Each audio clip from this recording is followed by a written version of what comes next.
13 নম্বরে যে কর্মসূচির কথা আপনারা বলেছেন, এর বাইরে নগরবাসীর যে নিরাপত্তা দেওয়ার জন্য আমাদের নিয়মিত কর্মসূচি চলমান আছে। সেই কর্মসূচি আমরা আরও বেগবান করেছি। বিশেষ করে আমাদের পেট্রোল কার্যক্রম, আমাদের চেকপোস্টগুলো আরও বৃদ্ধি করা হয়েছে এবং ইতিমধ্যে গোয়েন্দা নজরদারিও বাড়ানো হয়েছে। আপনারা জানেন আমাদের মূল দায়িত্ব হলো ঢাকা মহানগরবাসীর জানমালের নিরাপত্তা নিশ্চিত করা।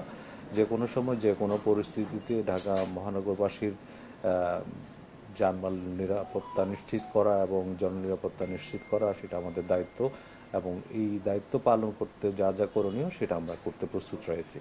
আমরা এসব ঘটনায় যারা জড়িত তাদেরকে শনাক্ত করে আইনের আওতায় নিয়ে আসার জন্য কাজ করছি। আশা করি তাদেরকে আমরা দ্রুততম সময়ের ভিতরে আইনের আওতায় নিয়ে আসতে পারবো।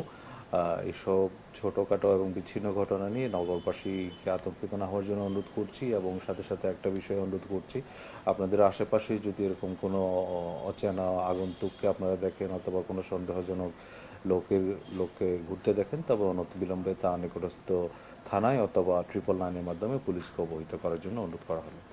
আমরা আমাদের যে কার্যক্রম সেটা আমরা আরও বেগবান করেছি এবং আশা করি যারাই এখানে আইনশৃঙ্খলা পরিস্থিতি বিনষ্ট করার বা অবনতি করার চেষ্টা করুক না কেন, তাদেরকে আমরা আইনের আওতায় নিয়ে